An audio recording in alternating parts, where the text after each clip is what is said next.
Hello everyone, आज हम लोग इस वीडियो के माध्यम से प्रतिशत निकालना सीखेंगे। बहुत से लोगों को जिन्हें प्रतिशत निकालने में बहुत प्रॉब्लम होती है, लेकिन आज अब इस वीडियो को देखने के बाद किन्हीं भी संख्याओं का प्रतिशत बड़ी आसानी से निकालना सीख जाएंगे। वो चाहे एग्जाम में मिले मार्क्स का प्रतिशत हो या फिर बैंक से लिए गए लोन के ब्याज का प्रतिशत हो। तो चलिए शुरू करते हैं। तो प्रतिशत को प्रकट करने का जो चिन्ह होता है वो इस टाइप का होता है, ठीक है। प्रतिशत को इस चिन्ह से दर्शाया जाता है।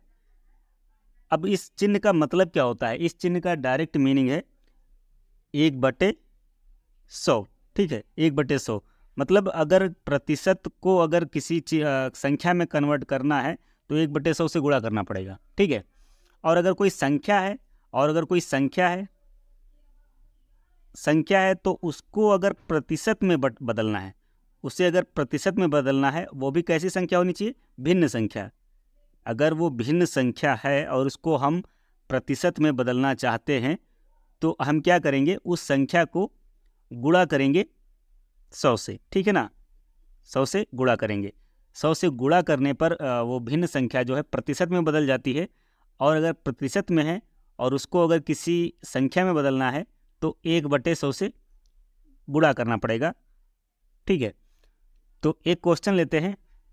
जैसे एग्जाम में आपने कुछ मार्क्स ऑब्टेन किए हैं, मान लेते हैं वो 400 आपने मार्क्स ऑब्टेन किए हैं। अब टोटल पूर्णांक जो होता है वो 600 का है, ठीक है।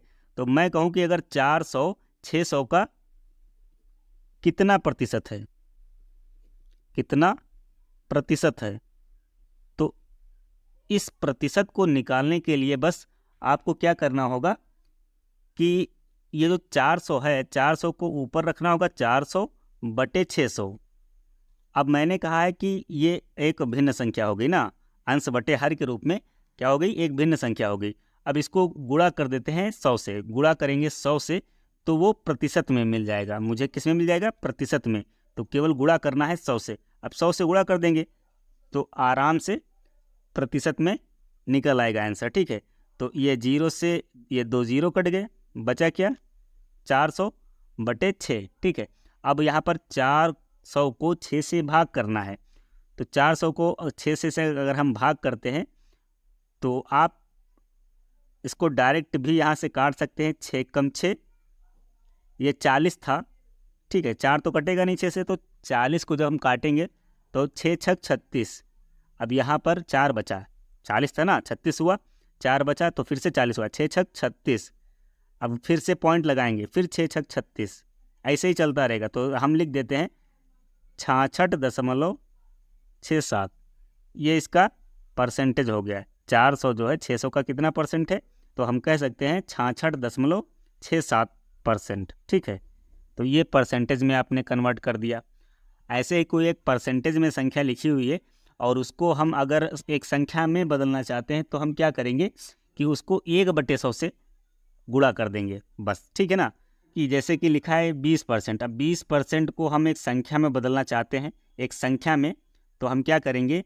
परसेंटेज की जगह पर 1/100 आ जाएगा। परसेंटेज की जगह पर मतलब क्या होगा? 20 से गुणा होगा 1/100। तो अब ये यहाँ पर क्या हो रहा है कि 20 को 1 से गुणा करेंगे तो 20 से कम 20 हो जाएगा, 20 से कम 20 और बट्टे में 100 होगा। अब इसको हम काटते हैं, 0 से 0 कैंसिल हुआ, 2 1 कम 2, 2 पंची 10, तो 1/5। 1/5 ये संख्या के रूप में आ गया, ठीक है। ये 1/5 जो 20% था वो 1/5 संख्या के रूप में आ गया। अब अगर कोई संख्या लिखी हुई है उसका कुछ परसेंट पूछा जा रहा है, जैसे कि मैं लिख दूं 900 का 40%। 900 का, ये तीसरा क्वेश्चन है, 900 का 40%। तो 900 का 40% क्या होगा? तो हम 900 ही लिखेंगे, संख्या लिखेंगे। अब का मतलब होता है गुणा करना, का मतलब होता है गुणा करना। तो यहाँ पर गुणे का चिन्ह लगेगा और ये मैंने 40 लिखा, ठीक है। अब परसेंटेज का चिन्ह है तो परसेंटेज से क्या आएगा? 1/100। गुणे में क्या आएगा? 1/100, तो 1/100 आया, ठीक है, गुणे में। तो अब इन सबको ये ऊपर है, ठीक है, ये सब ऊपर है, ऊपर वाले को नीचे वाले से भाग देना होता है, ठीक है। तो हम ये 2 0 से ये 2 0 काट देते हैं तो बचा कितना? 9 को अगर हम 4 से गुणा करें, 9 चौक 36, 36 और ये एक 0 लिखा था, 0 लिख लेते हैं और ये तो सब एक है तो 360 आ गया। तो 900 का 40% कितना होगा? 360 60। पहले तो परसेंटेज के 3 तरह के क्वेश्चन बनते हैं, एक ये वाला हो गया और एक ये वाला, एक ये वाला। ठीक है, तो तीनों तरह के क्वेश्चन मैंने आपको बता दिए। क्या होता है कि अगर परसेंटेज से अगर संख्या में बदलना है तो क्या करना होगा, 1/100 से गुणा करना होगा। और अगर किसी संख्या को, ठीक है, परसेंटेज में बदलना है तब केवल 100 से गुणा करेंगे। और कोई संख्या दी है उसका कुछ परसेंट निकालना है तब हम 1/100 से गुणा करके उसका वो परसेंट निकाल सकते हैं। ठीक है।